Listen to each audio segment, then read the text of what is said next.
Salut, je m'appelle Fanny Ruet et vous écoutez Les gens qui doutent.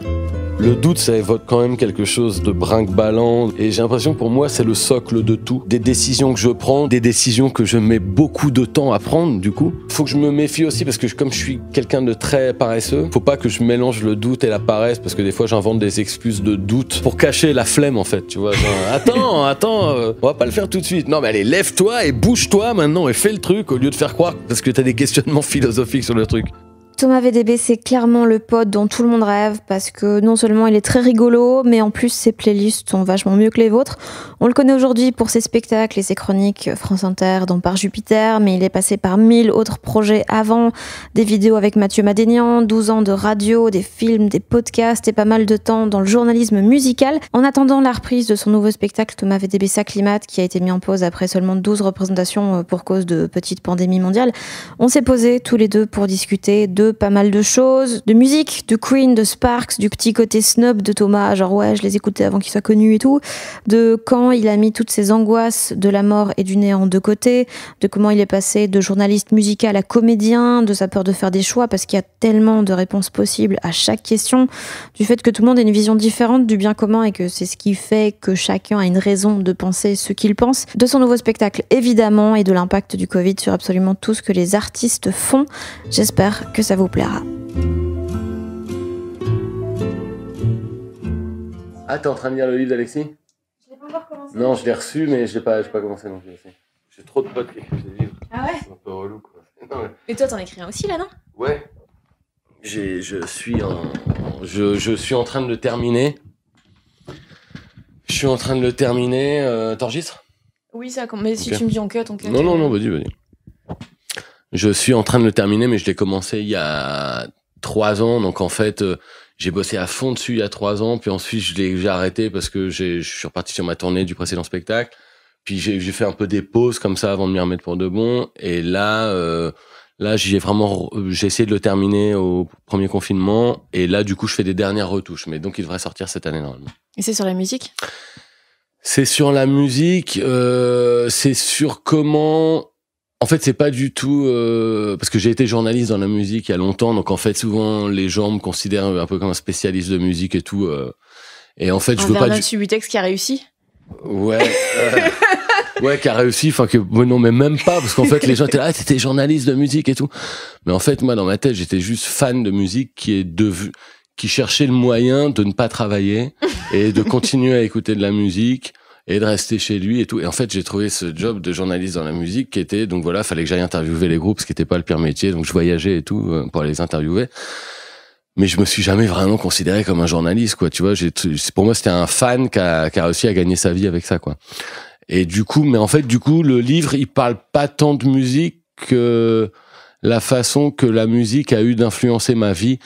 Et comment, par exemple, j'ai cru que c'était de bon augure de mettre des pantalons larges quand j'avais 15 ans, parce que je commençais à écouter Rage Against the Machine et que du coup, au fond de moi, j'étais là, mais en fait, je viens un peu du hip-hop, moi, à la base.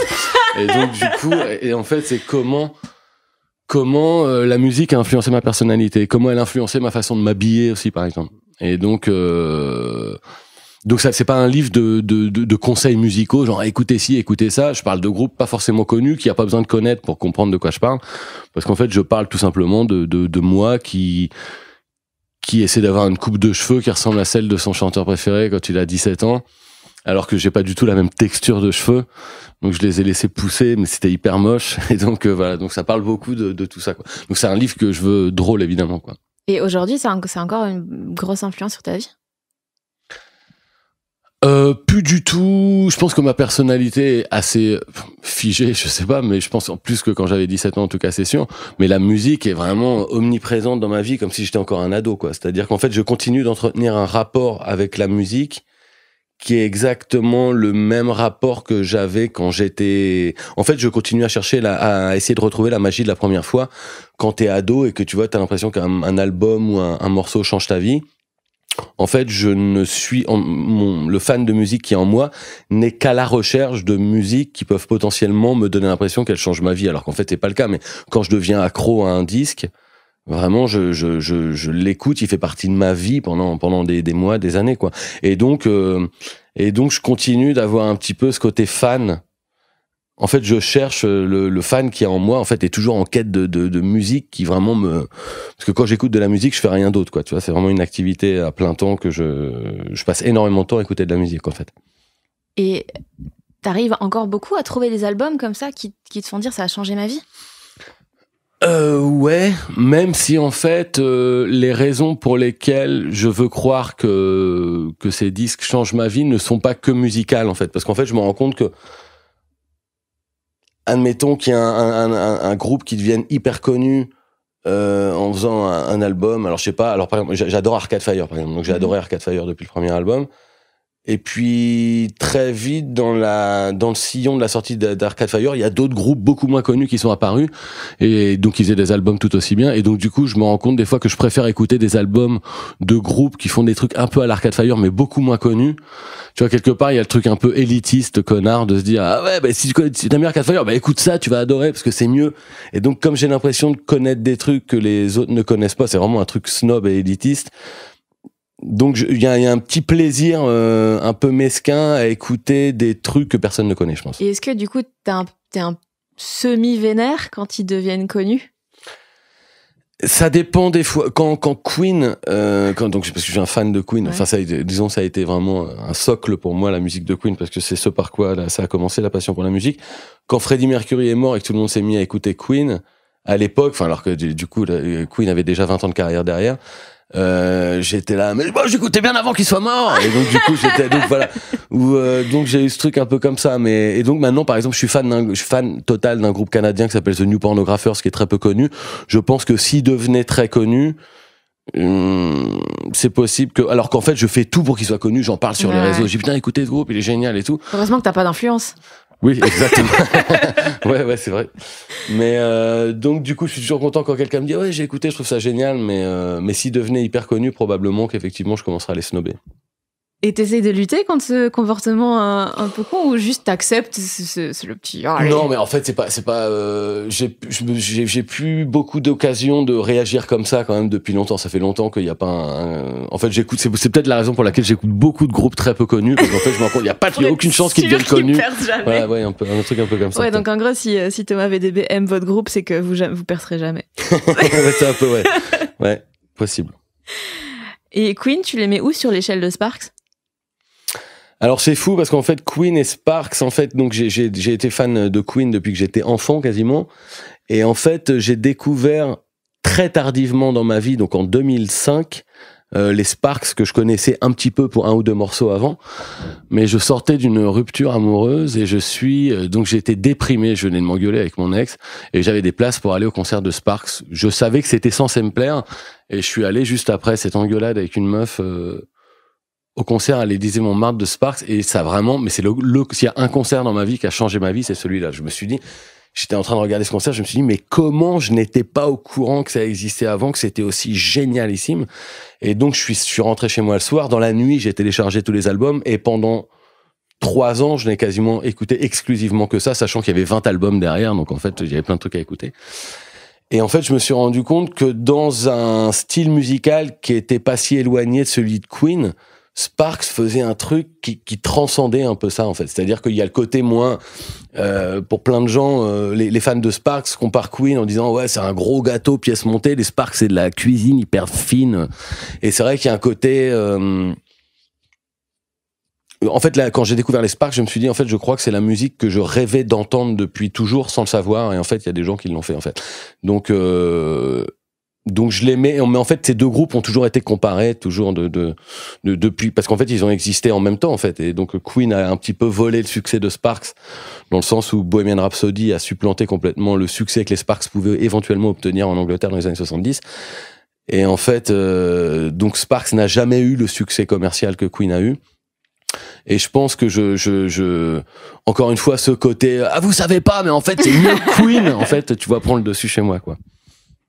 Et c'est vraiment, par exemple, tu vois, le comparer ces deux groupes, en fait, la découverte de Sparks, pour moi, était vraiment un truc qui m'a bouleversé, parce que je me suis dit, mais ça change le sens de tout ce que je sais dans la vie, en fait, parce que je croyais que Queen, c'était le truc le mieux, et en fait, j'ai l'impression d'avoir trouvé le truc vraiment idoine, enfin, tu vois, la musique vraiment qui me ressemble le plus en découvrant ce truc.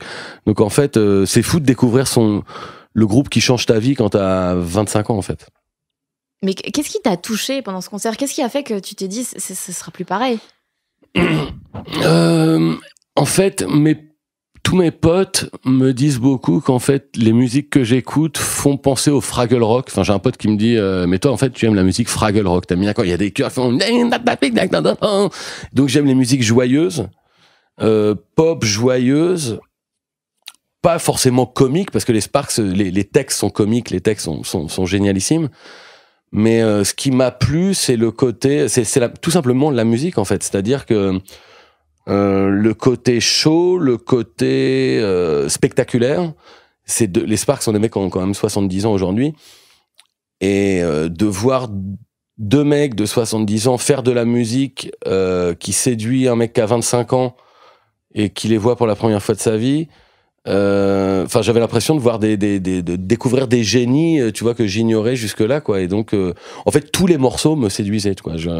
Et en fait en concert, quand tu regardes un concert dans lequel il y a 20 morceaux et qu'à chaque morceau tu te dis mais c'est incroyable ce truc, tu te dis je suis passé à côté de quelque chose, quoi. Est-ce qu'il y a un truc d'intemporalité dans ce que toi t'essayes de faire? En tout cas, c'est certainement pas ce que j'essaye d'atteindre, parce que je réfléchis jamais ce que j'essaye de faire, donc dans mon travail, dans ce que j'écris, dans ce que j'essaie de dire. Dans tes blagues, notamment. Dans mes blagues. Non, je pense pas du tout à la question de l'intemporalité. Et je pense que ce serait... Je sais pas s'il y a quelqu'un qui a déjà réussi, s'il y a quelqu'un dont on aime la carrière, qui, à chaque fois qu'il écrivait et tout, il se disait, bon, il faut que je fasse un truc intemporel. Enfin, en fait, on essaye d'abord d'être sincère, on essaye d'abord de se faire rire nous-mêmes, avec nos blagues, je pense. Enfin, tu vois, pour moi, je valide une blague, tu vois, je vais avoir la confiance pour la faire si d'abord je me suis fait rire en la trouvant. Je pense pas du tout à la notion d'intemporalité. Et par exemple, quand j'étais gamin, le premier truc qui m'a fait vraiment rire en humour un peu francophone, c'est les livres de Desproges. Et vraiment, quand j'ai découvert Desproges, ça a été vraiment une claque pour moi. Quand j'étais ado, j'ai découvert ces livres, je pleurais de rire. Et je les ai relus un petit peu récemment, et je me suis rendu compte que ça me faisait moins marrer que quand je les avais découverts. Donc évidemment, j'étais défloré parce que je revenais sur un truc que je connaissais déjà. Et je me disais, peut-être que c'est honteux de dire ça, parce qu'en fait, j'admire Desproges de toujours, mais je me disais, peut-être qu'il y a un côté un peu connard en moi qui s'est dit, c'est un peu vieilli, tu vois. Et alors du coup, je me dis, en fait, tu choisis pas d'être intemporel ou non, tu fais ce que tu peux, tu fais du mieux que tu peux pour essayer d'être le plus sincère et d'essayer de comprendre l'époque, en fait. En fait, parce que je pense que les blagues qu'on fait, elles nous aident à essayer de comprendre ce qui se passe autour de nous, à essayer de comprendre l'époque. Et du coup, je pense que nos blagues résonnent un certain temps. C'est pour ça qu'il y a des blagues qui sont dans l'air du temps. Tu vois, des fois on dit cette blague, j'avais fait avant toi. Mais en fait, des fois il y a des blagues, il y a des sujets qui sont tellement dans l'actualité, qui sont tellement dans les conversations, que deux personnes ou deux comédiens ou deux comiques peuvent avoir la même idée de blague au même moment. Donc c'est pour ça qu'à mon avis, c'est dur d'être intemporel. Et je pense que ce qu'on fait correspond à une époque, à une temporalité précise. Mais c'est vrai que là, en fait, je m'étais jamais posé la question avant de te la poser. Mais c'est vrai que dans l'humour, je saurais pas citer quelqu'un que je trouve genre Seinfeld, tout le monde est... Moi, je trouve ça chiant parce que c'est pas mon époque, je suis pas le public, c'est pas le genre d'humour que j'aime. Là où, sur papier, vraiment dans l'écriture, je pense que c'est plus simple. Genre, je relis des trucs de Woody Allen, je sais plus, Dieu, Shakespeare et moi, ou des trucs absurdes. Je trouve ça hilarant.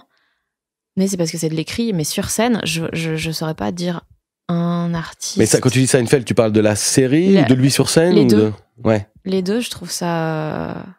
Mais c'est marrant parce que Seinfeld, moi, en fait, je suis un peu comme toi. En fait, je suis fanatique de Larry David et de Curb Your Enthusiasm. Donc la série de son co-auteur, qu'il a fait après, qui du coup est nettement plus moderne dans le concept, c'est-à-dire qu'il y a pas c'est pas enregistré sur un plateau avec un public et donc t'entends pas les faux rires de soap opéra un peu, quoi. Enfin, de sitcom. Non, je sais pas si ça... En fait, je croyais que je n'aimais pas Seinfeld et je l'ai vu sur scène et en fait, il m'a quand même bien scotché. Je me suis vraiment marré alors que je pensais...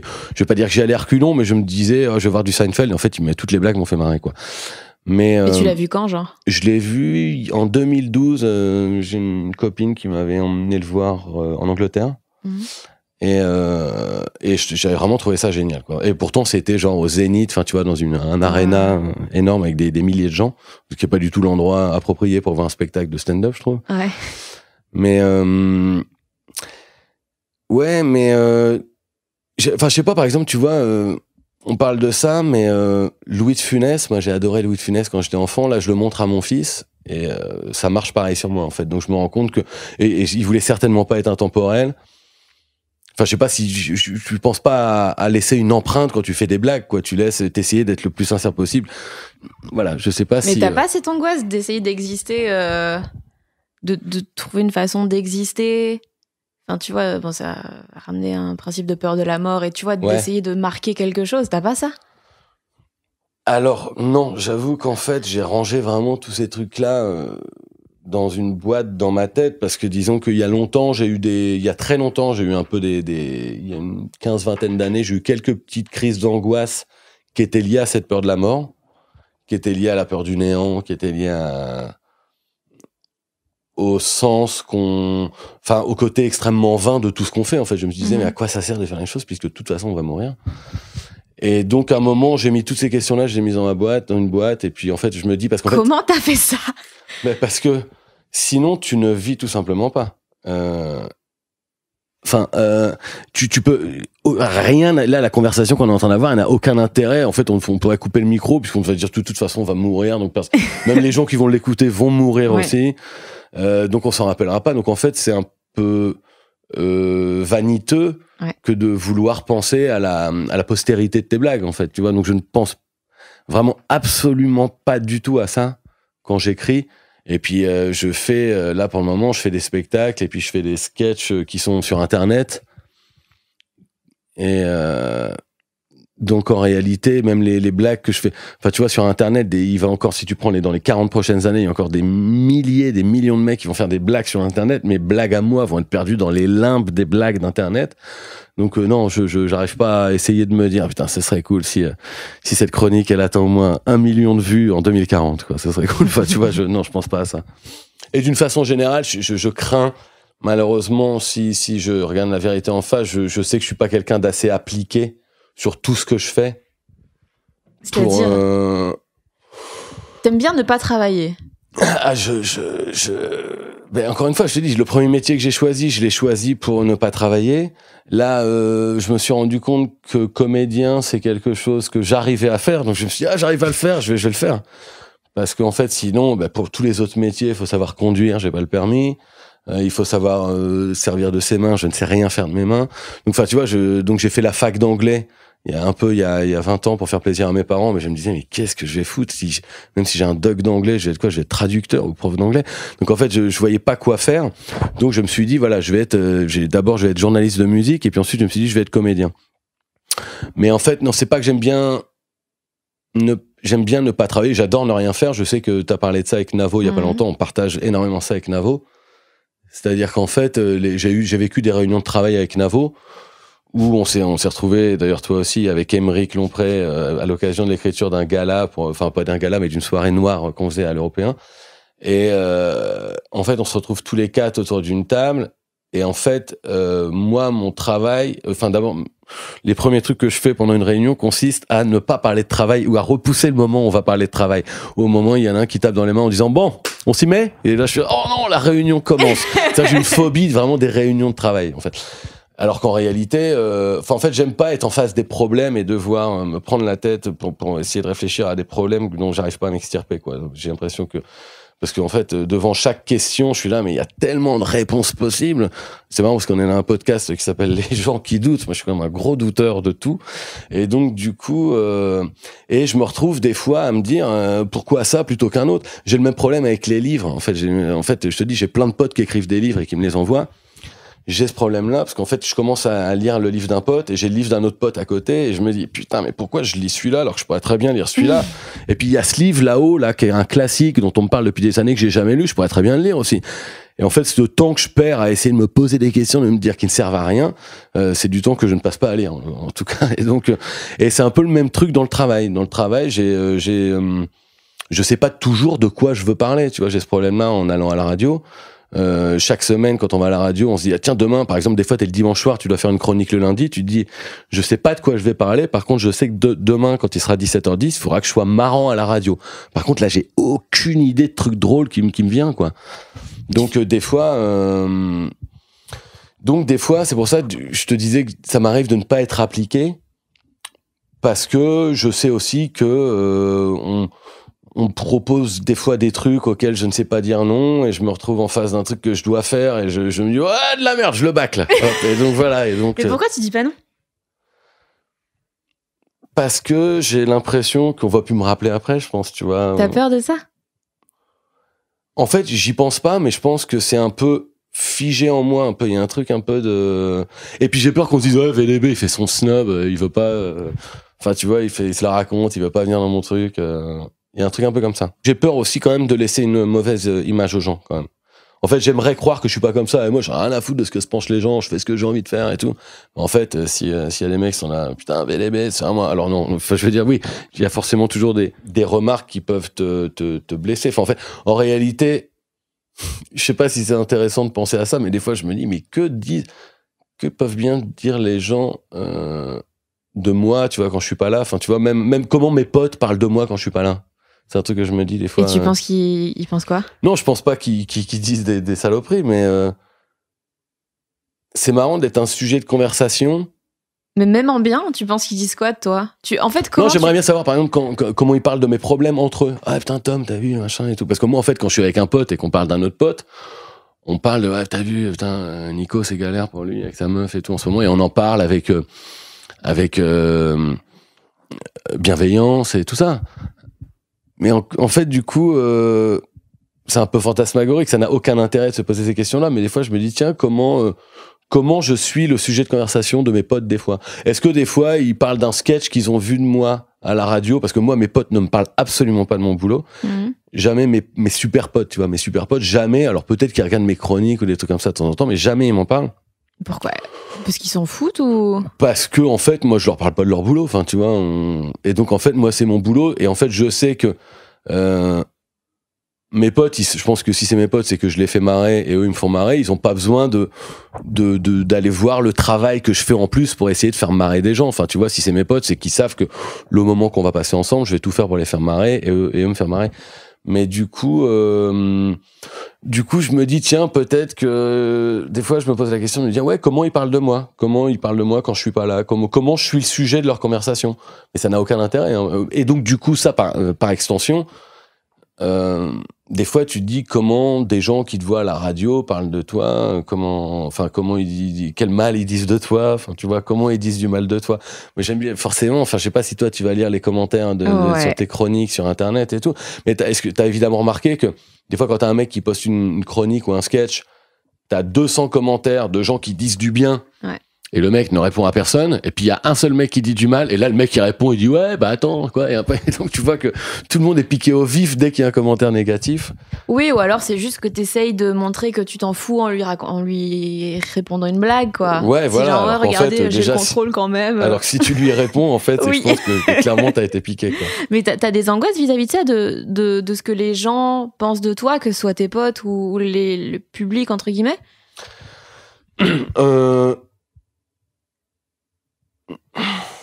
Disons que le public, je peux plus m'en préoccuper aujourd'hui parce qu'en réalité, ça fait quand même pas mal de temps que je fais ce boulot.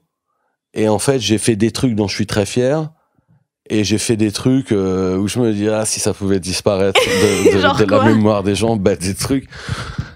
Qu'est-ce que j'ai fait? Tu vois, des sketchs foireux, des chroniques miteuses sur Internet, sur Inter, j'en ai fait. Par exemple, j'ai fait une chronique il y a 2 ans, 3 ans, où une semaine plus tôt sur l'antenne d'Inter, Juliette Arnaud, avec qui je fais l'émission, avait dit ouais, j'adore PNL. Elle avait parlé du groupe PNL, et moi j'avais dit ouais, c'est nul PNL. Bah, aucun intérêt. Et en fait, je découvre, parce que j'avais cru entendre PNL un peu comme ça, et puis en fait, un mois après, je me mets à écouter, tu vois, j'écoute un peu PNL, je vais me dire, je vais vraiment écouter, puis en fait, je me dis, putain, en fait, je trouve ça hyper bien, PNL, et je crois avoir un sujet de chronique dans juste ce que je viens de te raconter. C'est-à-dire, je me dis, ah, en fait, je m'excuse, j'ai dit du mal de PNL, et en fait, je trouve ça génial. En fait, ça n'intéresse personne. Enfin, tu vois, tout le monde s'en fout de voir que j'ai changé d'avis sur PNL. Ouais, ça dépend si tu parles vraiment de ça ou du fait d'avoir un avis et qu'au final, tu t'es juste basé sur... Ouais, c'était sur un a priori, et que c'était facile de faire la blague, de se foutre de la gueule de PNL, puisqu'ils ont de l'autotune, n'importe quoi. Mais elle était pas brillante, cette chronique. Enfin, tu vois, elle était pas brillante, je veux dire, sachant qu'on essaye tous de l'être quand on écrit un truc, tu vois. On essaie de faire au mieux.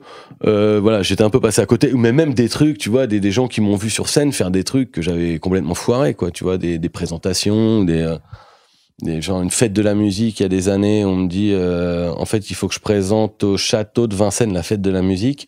Et donc, c'est en plein air. Et en fait, au moment où je dois monter sur scène entre les groupes, je me dis, mais là, il y a 5000 personnes qui parlent entre elles.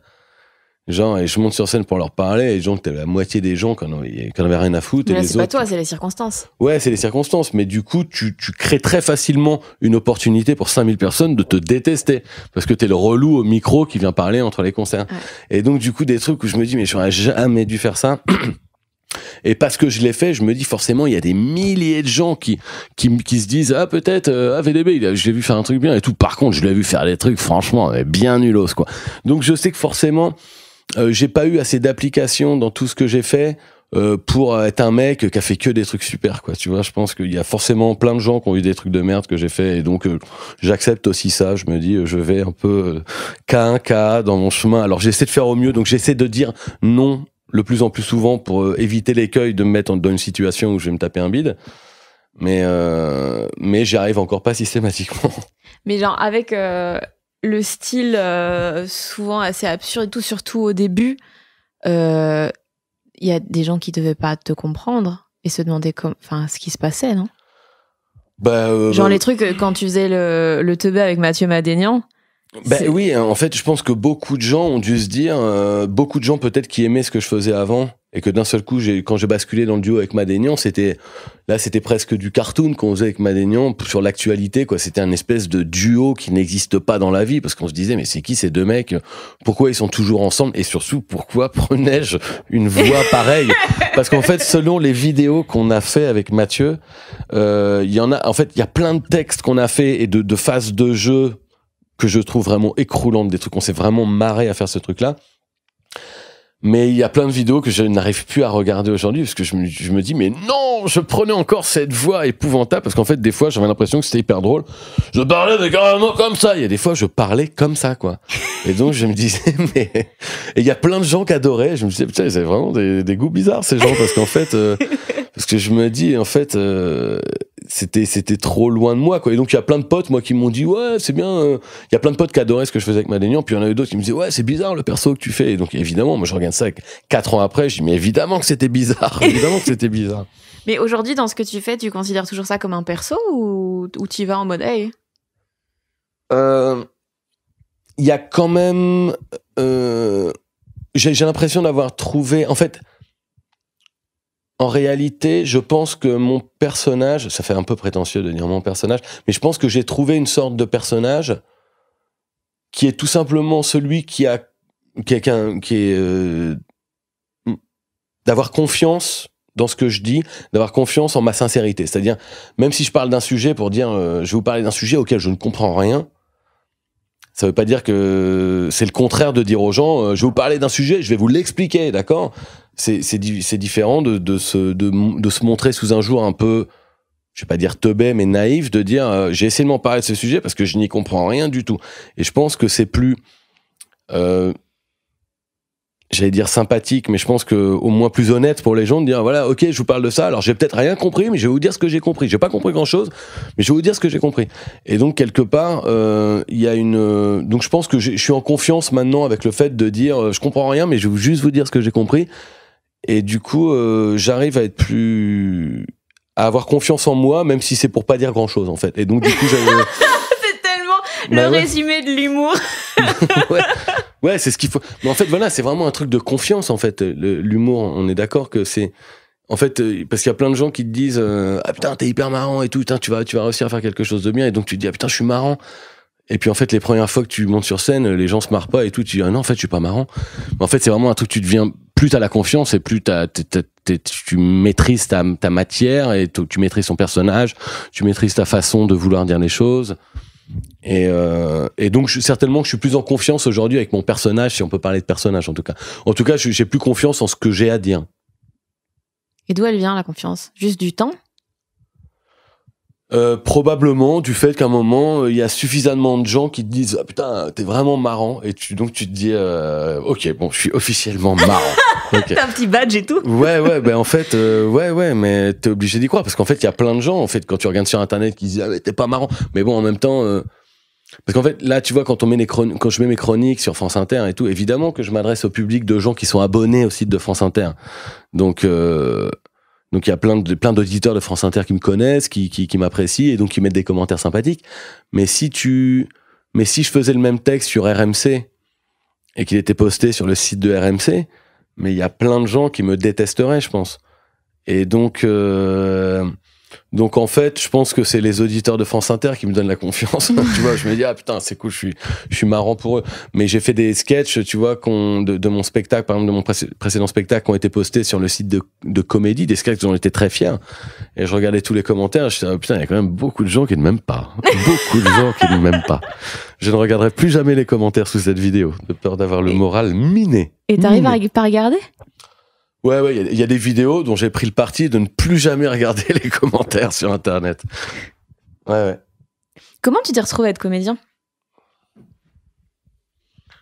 Comment je me suis retrouvé à être comédien? Quand j'étais... donc avant d'être journaliste, j'ai été intermittent pendant 2 ans en qualité de comédien quand j'étais en Touraine. Parce que donc je faisais un peu de fac, donc d'anglais pour pas contrarier mes parents. Mais j'y allais vraiment pas du tout. Et puis j'ai commencé, donc j'avais fait des clubs théâtre quand j'étais au lycée, tu vois, mais donc je savais que j'aimais bien faire rire les copains et tout ça.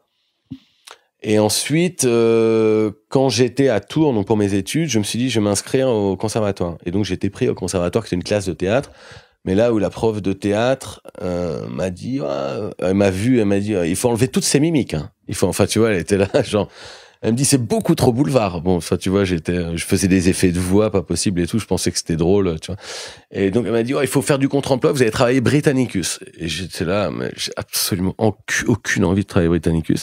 Et au même moment, je rencontre un mec qui monte une compagnie de café-théâtre à Tours qui s'appelle Stanislas Hilleret, qui est un comédien brillant.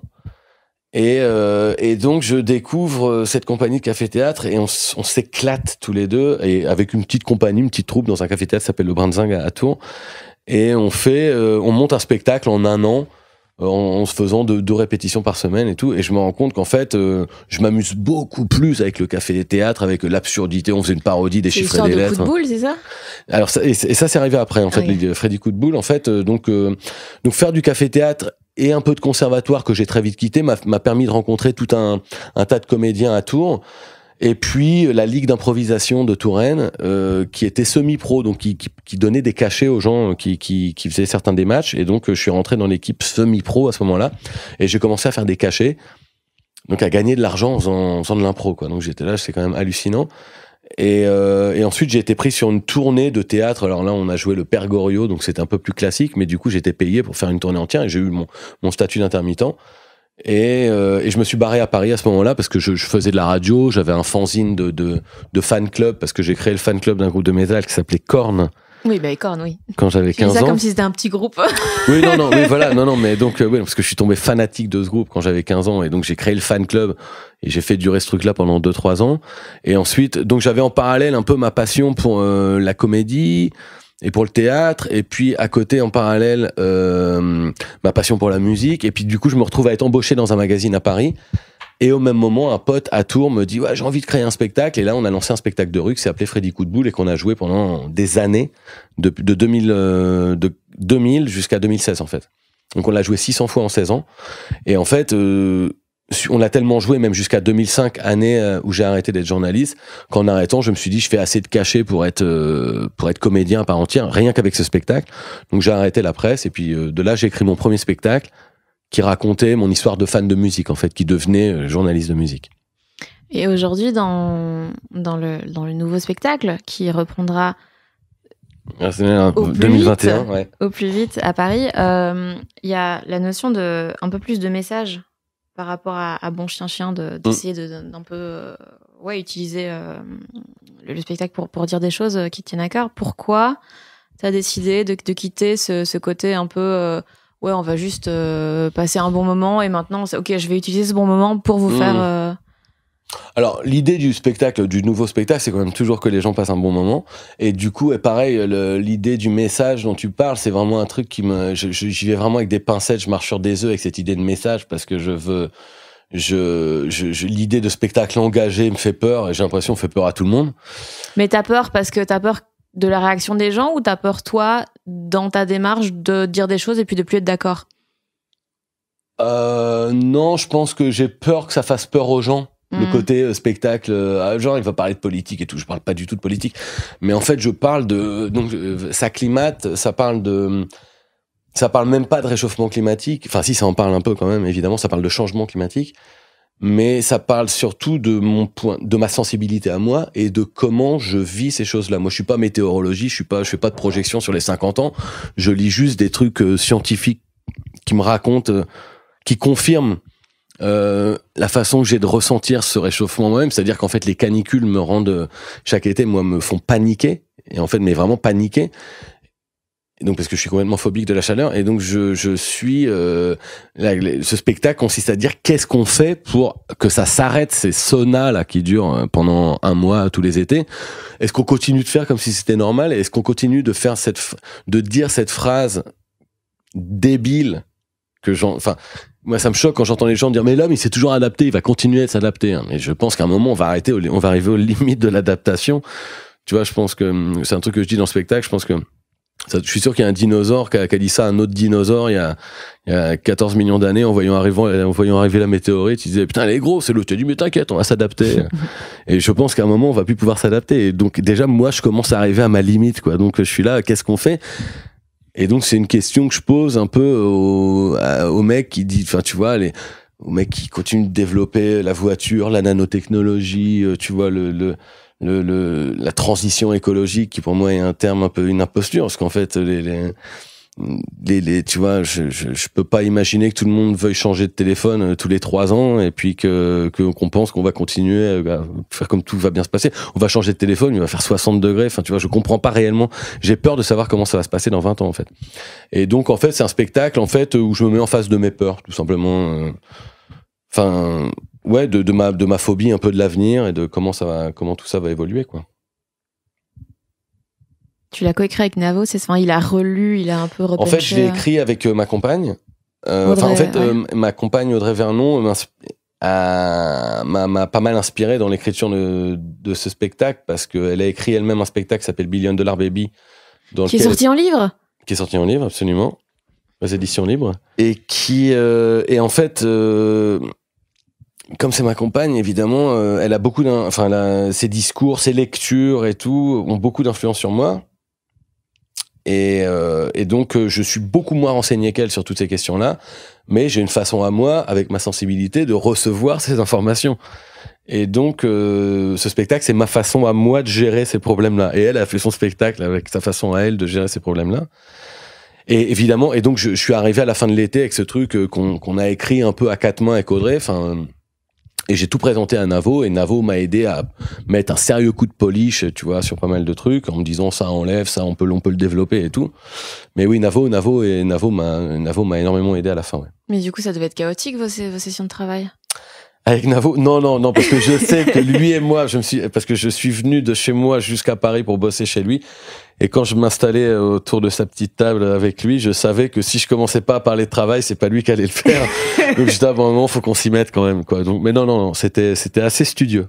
Plus studieux que ni lui ni moi ne l'avons jamais été. Enfin, en tout cas, ni moi, en tout cas. Comment tu l'écris? Parce que j'ai lu là dans des interviews que tu avais prévu de passer 6 mois dessus début 2020, puis qu'il y a eu un petit contretemps de type Covid. Disons qu'en fait, j'avais prévu de travailler les 6 premiers mois de 2020. J'avais prévu de tout refuser les 6 premiers mois de 2020 pour écrire ce spectacle. Et puis dès que le confinement arrive, ils nous disent à tous restez chez vous, travaillez, lisez, tu vois, comme disait Macron. Et en fait, j'étais là. En réalité, ça correspondait exactement à ce que j'avais décidé, c'est-à-dire il fallait que je reste chez moi.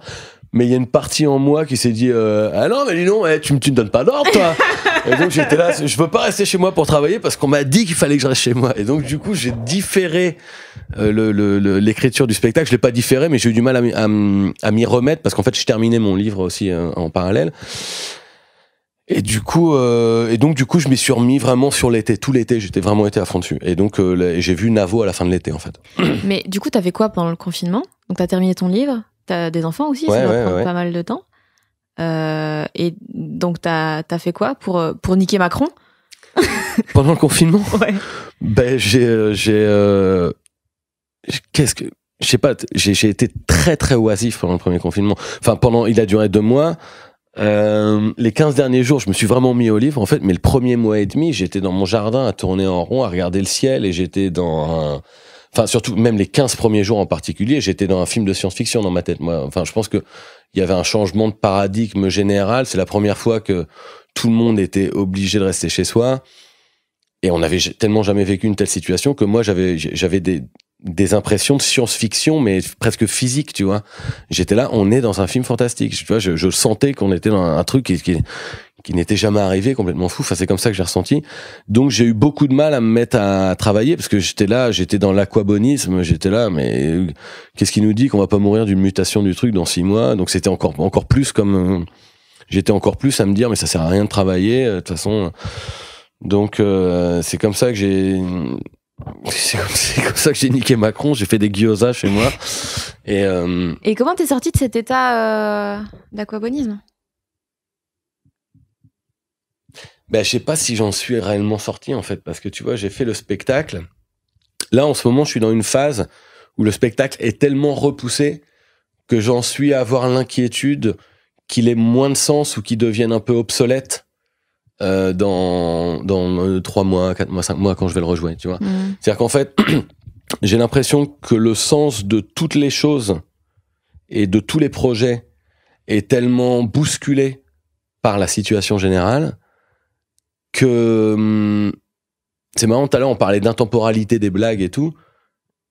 Je me dis, j'ai du mal à imaginer comment on puisse faire un spectacle que sur le couple.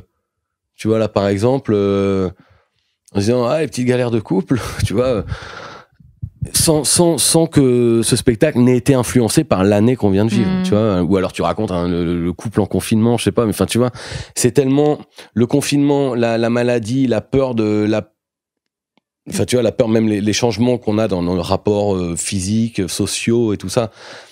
Ça a tellement évolué ça qu'aujourd'hui, je me dis quel sens, comment ça va transformer le sens de toutes les choses, des blagues qu'on va faire peut-être dans 1 an, des choses qu'on va se dire dans 1 an.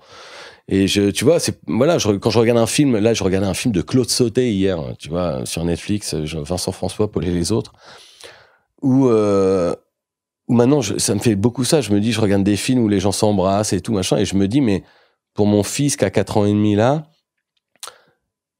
en admettant, évidemment, je croise les doigts pour que ça n'arrive pas, mais que cette situation reste comme ça longtemps, ils vont regarder les films, ils vont se dire, mais c'est quoi ce monde qu'il y avait avant, tu vois?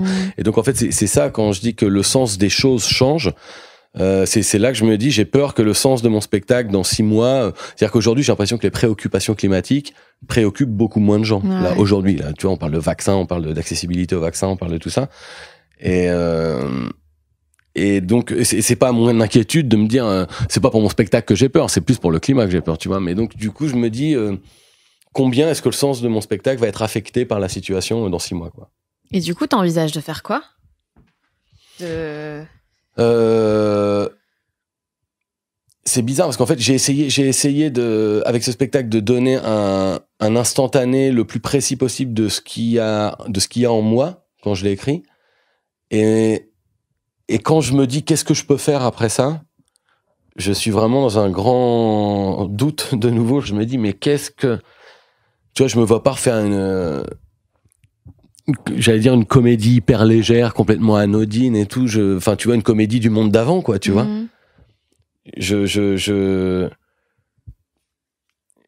En fait, je sais pas.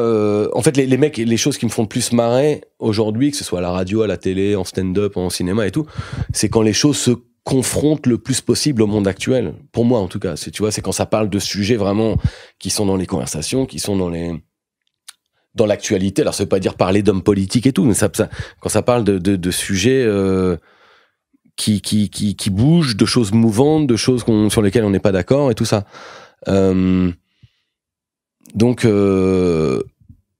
encore une fois, je sais pas comment tout ça va évoluer et j'espère que dans un an, il me restera pas que des blagues à faire sur les vaccins et sur le coronavirus et sur les pandémies et les confinements. Parce que là, pour le moment, j'ai quand même l'impression que c'est le sujet de beaucoup des choses qu'on fait, en fait. Enfin, tu vois, n'importe quel, si on fait une chronique sur un film qu'on a vu hier, ça va être, on va pas parler du film, c'est comment ça fait de regarder un film pendant un confinement. Et tu vois, c'est comment on perçoit comment le sens de ce film est transformé à cause du fait qu'on est chez nous depuis 6 mois et qu'on regarde des gens qui sont pas masqués dans les films et qu'en fait, donc voilà, je suis un peu, autant on est vachement dans le doute et on sait pas du tout comment tout ça va évoluer et ça rend encore plus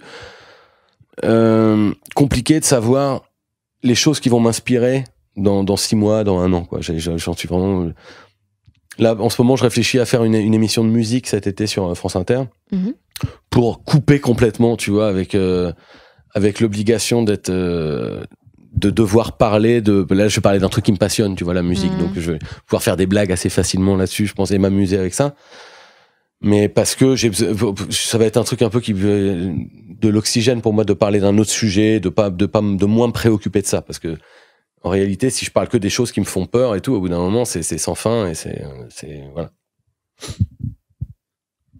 C'est quoi l'évolution de ton rapport au doute? Genre, comment t'étais avant vis-à-vis de ça? Comment t'es maintenant?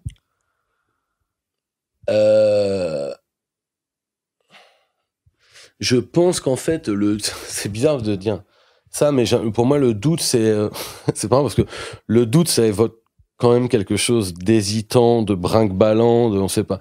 Et j'ai l'impression que pour moi, c'est le socle de tout. C'est-à-dire qu'en fait, c'est le socle des décisions que je prends, des décisions que je mets beaucoup de temps à prendre, du coup, parce que des fois je me pose beaucoup trop de questions sur des trucs sur lesquels il faudrait que ma compagne me dit mais arrête, vas-y, fais-le, au lieu de te dire pourquoi faut que je le fasse, mais attends, quel est l'intérêt véritable de le faire?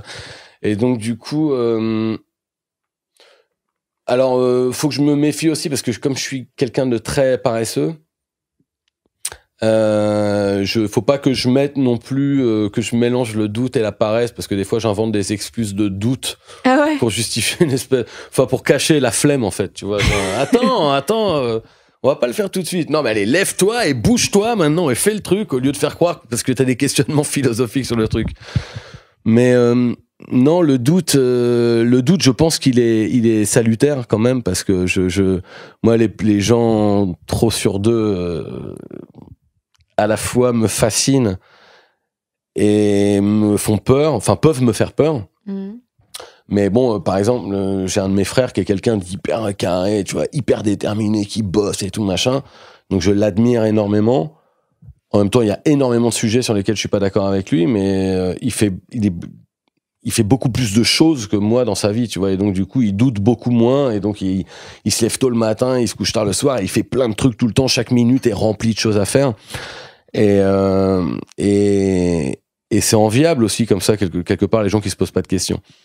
Mais moi je m'en pose certainement beaucoup trop, en fait. Je suis jamais sûr exactement de ce que je pense, j'essaie certainement trop souvent de comprendre, ça fait hyper prétentieux de dire ça, mais j'essaie beaucoup de comprendre pourquoi je suis pas quelqu'un avec qui je suis pas d'accord, pourquoi il est pas d'accord avec moi, au point que des fois je vais tout faire pour essayer de me ranger de son avis, pour essayer de comprendre son point de vue.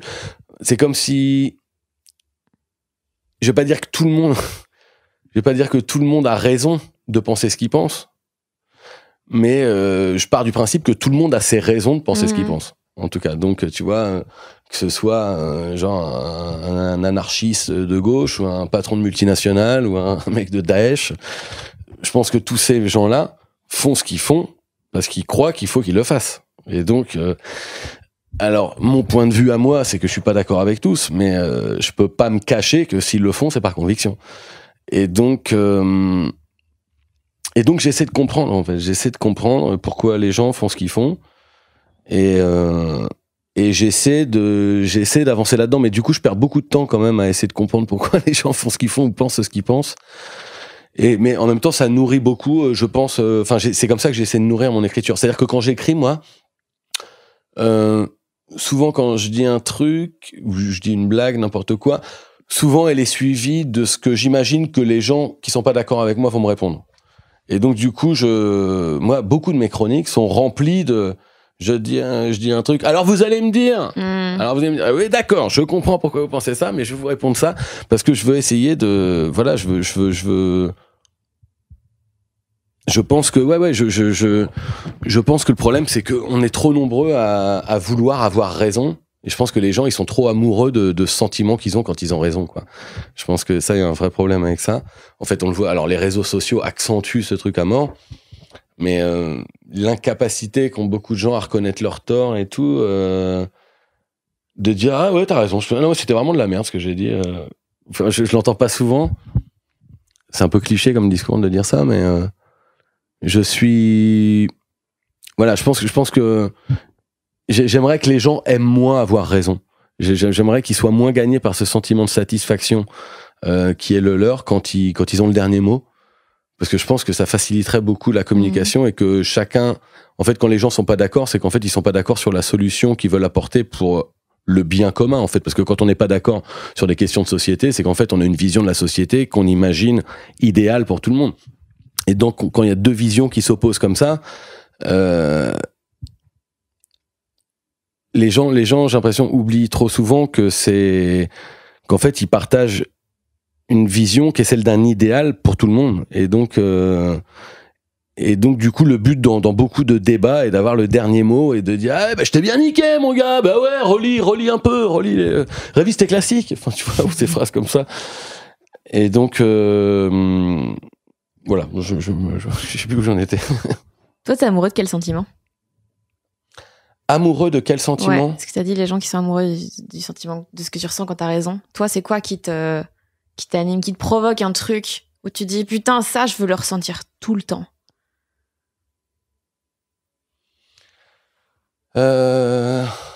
Qu'est-ce que... Ah là, ça, c'est une question, donc.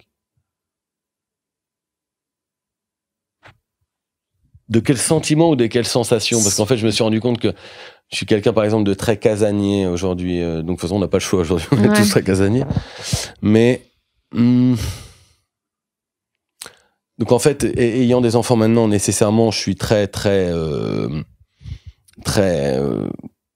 famille, plus que je l'ai jamais été avant. Je comprends. En fait, j'ai l'impression de comprendre cette envie de famille qu'avaient mes parents quand j'étais petit. Ils disaient ah, on va être en famille et tout. Moi, j'ai envie d'aller voir mes copains, tu vois. Et en fait, maintenant, je comprends ce truc de père de famille, en fait, hein, qui veut être près de ses enfants. Donc ça, c'est un truc de sensation. De quel sentiment je suis amoureux. En fait, je lutte. En fait, non, je sais pas que je suis amoureux d'un sentiment, c'est que je lutte moi-même pour ne pas être amoureux de ce sentiment d'être content d'avoir raison. Parce qu'en fait, je veux dire, je passe pas au travers de ce truc-là. Je suis comme tout le monde. Moi aussi, j'aime bien avoir raison, mais je sais, tu vois, cette phrase horrible qui est, ah, bah, je te l'avais dit! Je te l'avais dit! Alors, cette phrase, par exemple, je te l'avais dit. Moi, j'étais là, je dis souvent, oui, mais je voulais voir moi-même. Tu vois, c'est pas parce que tu me l'avais dit, c'est pas parce que tu savais, tu croyais savoir. Tu vois, les circonstances sont pas toujours exactement les mêmes. Quand on me dit, tu vas tomber, attention, fais gaffe. Et puis, et je tombe, et quand quelqu'un me dit, ah, je te l'avais dit, je suis, ouais, mais je voulais essayer moi-même quand même. Donc, en fait, je crois que je suis pas amoureux d'un sentiment, mais par contre, je suis clairement en lutte contre ce sentiment de satisfaction, qui est celui qu'on a quand on a raison, en fait. C'est Schopenhauer qui a fait un livre qui s'appelle L'art de toujours avoir raison, je crois. Mais rien que l'idée qu'un mec ait eu envie d'écrire ce livre m'énerve. Et que ce livre serve de référence à tout le monde. Quand je vois ce livre dans la bibliothèque chez quelqu'un, ça m'énerve. Je suis là, mais qu'est-ce que t'as besoin d'avoir ce livre, d'avoir toujours raison ? Mais c'est un vrai bouquin qui parle de ça et de comment avoir toujours raison. Absolument, c'est c'est un truc sur la rhétorique, en fait. C'est un livre sur la rhétorique qui explique comment les techniques, en fait, pour avoir raison, pour donner tort à ton interlocuteur, en fait. C'est Clément Viktorovitch. Mais Viktorovitch cite très souvent en exemple Schopenhauer. Mais parce que il connaît toutes les figures de style et tout, Clément Viktorovitch. Mais Mais du coup, ce livre de Schopenhauer m'exaspère au plus haut point. Enfin, l'idée qu'un mec ait eu l'idée de faire un livre qui s'appelle L'art de toujours avoir raison, j'ai envie de lui mettre des claques à Schopenhauer, de lui tirer les cheveux. Ce sera évidemment le titre du podcast. Comment tu bosses? Comment tu travailles? Je procrastine énormément. J'attends toujours le dernier moment. J'ai toujours eu du mal à m'avancer. Et d'ailleurs, en fait, si j'essaie de m'avancer, ça ne sert à rien parce que mes meilleures idées ne me viennent qu'au dernier moment, en fait. Donc, je sais que... Ou alors, non, en fait, je mens un peu en disant ça parce que, par exemple, ça dépend de ce sur quoi je travaille. Mais en fait, si je prends l'exemple de... Enfin, le spectacle, par exemple, typiquement, a été terminé cet été, mais il a été écrit à 80% cet été, quand même. Mais en fait, il a parce que j'avais le sentiment qu'il fallait que je fasse mariner, enfin, tu vois, le plus longtemps possible tout ce qu'il y avait en moi, de choses dont j'avais parlé à la radio, de choses que j'avais notées et tout ça. Et puis, je voulais attendre le dernier moment pour sculpter un peu mon truc. Mais à la radio, par exemple, ça dépend. Je me rends compte que plus tôt dans la semaine, je sais de quoi je vais vouloir parler. Et si plus tôt j'ai mon sujet, mieux va être la chronique en général, je me rends compte. Parce que plus tôt je sais de quoi je vais vouloir parler, plus je vais pouvoir me créer des petites fenêtres de temps pour travailler dessus. Et quand tu penses, plus j'arrive à penser à des moments différents à un truc sur lequel je vais écrire, plus j'arrive à avoir des façons de penser différentes dessus, des idées nouvelles qui vont venir. Mais si j'essaie de passer par contre 3 heures au dernier moment sur un truc en n'y ayant pas du tout pensé avant, je vais avoir moins d'idées nécessairement. Donc plus je pense de fois différentes à un sujet, plus je vais avoir de bonnes idées, je pense. Mais il y a pas de façon en fait. Mais je me rends compte que j'aime bien décaler. Je rédige au tout dernier moment en tout cas mes idées. Je prends des notes et puis en général je rédige le matin même de mon intervention à la radio en l'occurrence. Comment tu sais ce qui va où? Genre quand t'as une idée, tu dis ça c'est une chronique, ça c'est dans le spectacle. En général, quand c'est sur un truc d'actualité qui s'est passé dans la semaine, c'est directement pour une chronique. Parce qu'en fait, pour moi, un spectacle, c'est une chronique qui doit durer 4 ans, en fait. C'est une chronique qui doit avoir du sens pendant 4 ans. Donc, en fait, c'est une chronique qui doit prendre de la hauteur sur... c'est le boss final des chroniques. Un petit peu, ouais. Ouais, c'est une chronique qui doit durer, c'est une chronique qui doit avoir du sens pendant tout le temps que tu vas la jouer, en fait. Il y a des chroniques, si tu remates des chroniques de gens, tu vois, que ce soit moi ou un autre, mais des chroniques qui ont été faites il y a 2 ans, des fois ça parle d'un sujet précis, d'un truc qui est arrivé dans la semaine qu'on a tous oublié. Tu vois, quand je faisais des trucs quotidiennement avec Mathieu Madénian, on peut parler de trucs, j'ai complètement oublié de quoi on parlait, parce que c'était un jour où Édouard Philippe, il avait dit un truc, je sais plus ce qu'il avait dit, tu vois. Mais typiquement la bamboche, tu vois, c'est une petite phrase qui a été sortie par un préfet qui l'a dit, ça a fait le buzz un peu pendant une semaine, j'ai fait ma chronique dessus, ça a bien marché. Probablement dans 4 ans, les gens ils vont penser que le mot bamboche ça a été inventé par toi. Ouais, peut-être, mais je sais que bamboche, en fait, ça a tellement fait parler que si j'en parlais dans mon spectacle de la bamboche, forcément les gens ils seraient contents, je pense, et peut-être j'en parlerai d'ailleurs parce que j'avais pas prévu de le faire.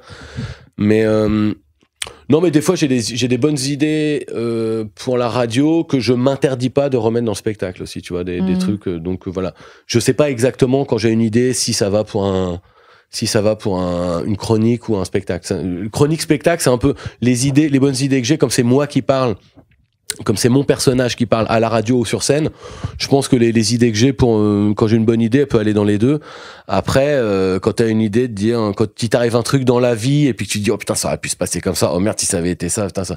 Tu te dis, ah tiens, il y aura peut-être une histoire à raconter là-dessus, ou tu te dis, tiens, je pourrais faire un court-métrage là-dessus. Comme on sait, les gens me connaissent pour mes nombreux courts-métrages. Non, je rigole parce que ça me fait marrer, parce que l'autre jour, je rangeais mes livres chez moi. Et en fait, j'étais là, mais comparé au nombre de films que j'ai écrits, qui est 0, est-ce que je suis pas quand même quelqu'un qui a beaucoup de livres sur l'écriture de scénario? C'est-à-dire qu'en fait, je me rends compte que j'ai au moins 6 livres sur l'écriture de scénario et que j'ai regardé et tout, me disant, oh, putain, je vais le faire, ce scénario, un jour et tout. Et en fait, je suis là, non. J'ai essayé plusieurs fois de faire des scénarios, 2, 3 fois, 4 fois, et puis j'arrive jamais à aller au bout du truc, quoi, tu vois, au bout d'une demi-heure. Non, parce que je sais pas, j'ai direct au long. Bah ouais, moi le long, moi, tu sais, moi je suis un gars du long, moi, tu sais, je viens du long à la base, moi, donc non mais. Je pensais que tu venais du hip-hop. Non, ouais, je viens et du hip-hop et du long métrage en fait, mais pourquoi pas un court-métrage, mais en fait là peut-être il y a pas longtemps je me suis dit c'est marrant parce qu'avec le nom près sur WhatsApp on parlait de ça et on se dit putain, peut-être un court-métrage à faire et on s'est dit tiens on va peut-être faire un court-métrage mais ouais, mieux vaut faire un petit court-métrage cool qu'un projet qu'on va pas terminer de long-métrage, quoi. Mais non, ça me fait marrer parce que je te dis ça parce que je reviens à la question que tu me disais. Oui, ça m'est arrivé d'avoir des idées. Je me dis, ouais, putain, il y a une idée de film, là. Et donc, je la gratte un peu. Puis au bout de 2 paragraphes, je suis là, ouais, mais qu'est-ce qu'il pourrait faire, ce personnage après? Ah, je verrai le mois prochain. Et puis, en fait, voilà, je laisse complètement tomber le truc, quoi. Pourquoi ça t'intéresserait de faire des films?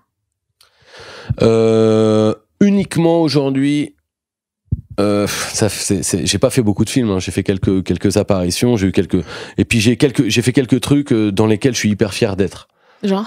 Genre un film que j'ai fait cette année qui s'appelle Claire Andrieux, qui est un téléfilm sur Arte, absolument, qui a eu des retours incroyables et quand je l'ai vu en avant-première, j'ai un super rôle dedans, j'ai un gros rôle dedans. C'est très premier degré comme truc. Ah, c'est pas comédie du tout. Ouais. Enfin, c'est pas comédie, ouais, c'est très premier degré, très réaliste, mais filmé hyper pudiquement, alors que ça parle de sujets un peu pas comiques du tout. Mais donc j'ai vu ce film, et je te jure, et je ne me gênais pas en voyant le film. J'étais là, putain, mais je joue là-dedans. Hein. Putain, mais c'est cool ça, mon gars. Disons. Ça va être bien dans ma filmographie, ça. Et donc maintenant, en fait, en réalité, je me dis, faut arrêter de fantasmer sur le cinéma. Et je me dis, quitte à en faire moins, j'aime mieux en faire bien, en fait, tu vois. Donc, j'aime mieux être fier de trucs dans lesquels, parce que des fois, on me propose des trucs, on me propose pas des trucs tous les 4 matins, mais ça m'arrive parfois de refuser les trucs qu'on me propose parce que vraiment, ça m'intéresse pas du tout. Et donc maintenant, je me dis, ça m'intéresserait de faire du cinéma que pour faire le film que j'ai pas encore écrit mais que j'ai envie d'écrire et qui me ressemble, et que j'espère arriver à terminer, enfin tu vois, ou parce que on me propose des super histoires comme le cas de Claire Andrieux et que je me dis j'ai un truc super à défendre, quoi. Mais voilà, je te dis là, même pour moi le sens du cinéma change aujourd'hui, enfin le sens du divertissement change aujourd'hui de toute façon. Enfin tu vois, comme je dis, j'ai l'impression que le sens de tout est en train de changer. Les musiciens qui font de la musique mais qui peuvent plus faire de concerts, qui passent leur temps à enregistrer dans les studios, tu vois, les comédiens de théâtre qui peuvent pas monter sur scène, le cinéma qui est embouteillé parce qu'il y a 1 an qu'il y a des films qui attendent pour sortir. Donc quel sens ça a aujourd'hui de commencer à écrire un film comme on commençait à écrire un film il y a 10 ans, tu vois? Pour moi c'est dur donc il faut que ça ait encore plus de sens, quitte à ce que ce soit peut-être un film qui sera moins vu ou pas vu ou vu que sur Netflix, ou enfin tu vois, parce que j'ai un peu peur de ça quand même, de ne plus avoir des fictions à regarder que sur Netflix ou sur OCS ou sur ma télé, parce que avant j'adorais le cinéma, puis maintenant j'ai l'impression que le cinéma c'est genre le menu Netflix, quoi. Donc enfin, c'est une des images que je vois le plus souvent dans ma vie, quand même, c'est le menu Netflix. Et en fait, je passe des heures devant à me dire qu'est-ce que je vais regarder. Et puis au bout d'1 heure, en fait, je mets la télé, finalement. Et donc, et je m'endors devant la télé.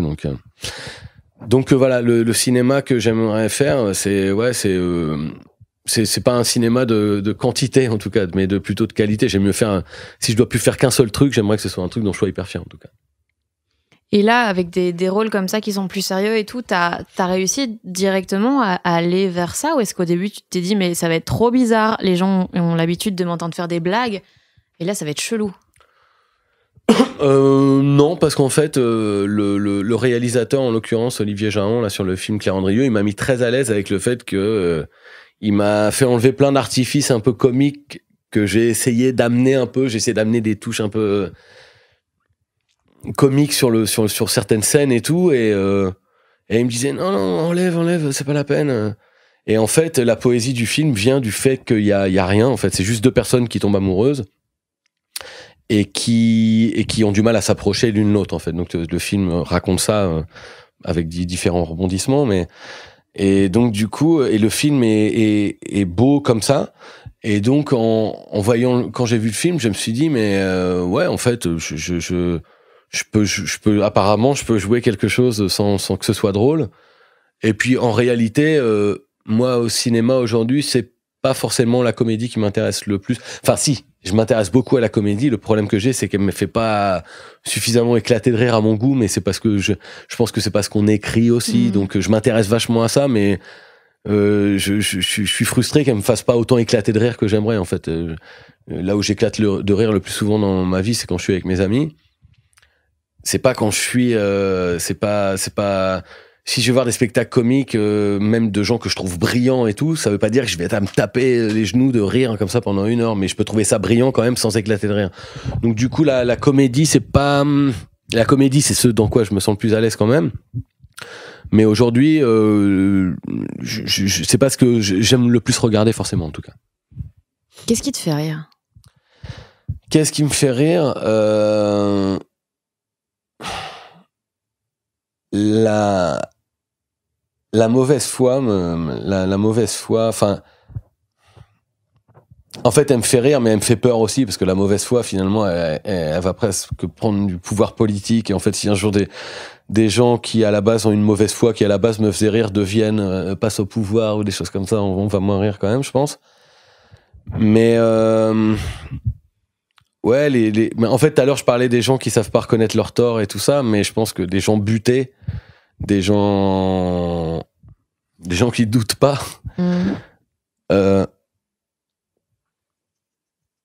Après, ça, c'est un truc dans la vie qui me fait rire ou qui m'amuse, parce que j'ai l'impression de regarder ça un peu pas comme un anthropologue, mais je regarde ça comme quelqu'un qui doute pas, quelqu'un qui est sûr de lui, c'est comme ça, c'est pas autrement.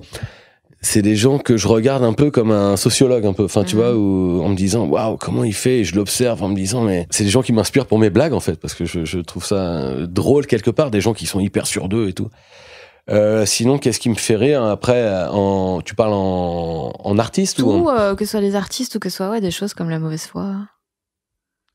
Des artistes, il y en a plein, en fait. En fait, tu vois, qui me font éclater de rire. Il y en a pas tant que ça, mais que je trouve brillants. Des gens que je trouve très très bons, intelligents. Il y en a de plus en plus, en tout cas en France, je trouve, en francophone, il y en a vraiment de plus en plus, parce que tu m'aurais demandé il y a 10 ans, qu'est-ce qui te fait rire en artiste français et tout, tu vois, j'aurais eu du mal à t'en dire beaucoup. Aujourd'hui, je trouve que certainement sous l'influence anglo-saxonne, parce qu'il y a on voit plus de stand-up américain et anglais et tout. Et puis on a un peu appris tous, enfin il y en a plein qui ont appris comme ça à faire du stand-up en regardant comment faisaient les Anglais ou les Américains. Et il y en a plein qui en font très très bien. Donc en fait, il y a plein de gens que je trouve brillants dans ce métier-là. Sinon, qu'est-ce qui me fait rire? Après, les blagues de caca, ça me fait rire. Ça me fait énormément rire. Ouais. Non, ouais. Mais ouais. En fait, voilà, c'est ça ma réponse, les blagues de caca. C'est quoi là, le truc que tu aimerais accomplir cette année? C'est une bonne question, parce qu'en fait, ça me fait me dire qu'il faut que j'accomplisse quelque chose. Je suis désolée d'avoir dit que tu devais accomplir quelque chose. Non, mais en fait, le truc, c'est que je pense réellement que finalement, il faut que je m'améliore. Alors, je parle pas de mon métier et tout, enfin, bien que si, il faut que je continue de m'améliorer, tu vois, dans mon métier. Mais je veux dire aussi essayer d'apprendre, en fait. C'est-à-dire que essayer d'apprendre à faire des choses sur lesquelles je croyais depuis longtemps que c'était pas grave d'avoir baissé les bras. C'est-à-dire qu'en fait, je m'étais toujours dit il faut que j'apprenne soit à conduire, soit à parler espagnol, et en fait, ou je lise des livres que j'ai pas lus. En fait, j'ai envie de progresser. En fait, j'ai envie d'être plus curieux. En fait, j'ai envie d'être plus curieux, parce que par exemple, ce confinement m'a un peu enfermé, le premier notamment, m'a un peu enfermé. C'est un peu comme si j'avais boudé contre le monde. Et je me dis, oh, de la merde, je reste chez moi, je fais rien. Et donc, du coup, j'ai rien à foutre, je fais rien. Et du coup, je me dis, je peux pas rester comme ça tout le temps, surtout avec des enfants, quoi, tu vois, parce qu'il faut que en fait, ce qui me motive, ils vont pas te conduire partout toute ta vie, Thomas. Ouais, c'est ça. Ouais, puis en fait, je me dis, quel père je vais être, tu vois, quand mon fils aura 10 ans, que tu vois, ce sera encore le père de ses copains qui devront nous ramener à la maison, parce que papa, il conduit pas, il va être obligé de dire ça à ses copains. Et je me dis, non, en fait, non, donc oui, quand même, je suis en train de me dire qu'il faut quand même que je sois plus curieux et que je progresse dans dans plein de choses, en fait. Et pas baisser les bras, en fait. Ça paraît idiot, mais je trouve tellement de raisons de baisser les bras et de désespérer que je pense réellement qu'en essayant de progresser, d'être plus curieux, de continuer à voir le bon côté des choses, je pense que notre salut, il passe par là, quand même, quoi. Et donc, essayer de voir les choses positives, de les chercher et de réussir à les trouver où qu'elles se cachent. Merci Thomas. Merci Fanny. Waouh. J'espère que c'était pas trop confus, hein, quand même. Je sais pas. Non, ok, c'est gentil parce que j'étais bourrée. Pas du tout.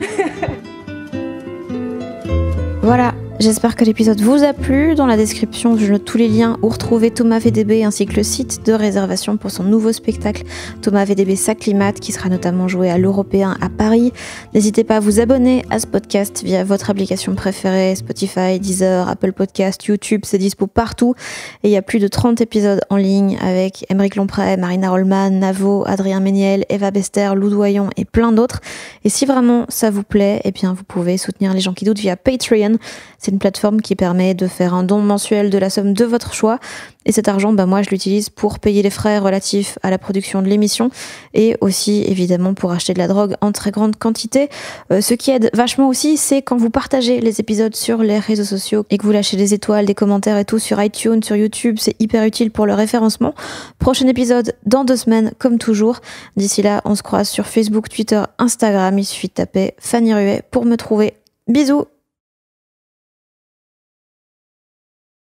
Et j'oubliais de vous dire que cet épisode avait été mixé par l'excellent Maxime Wathieu.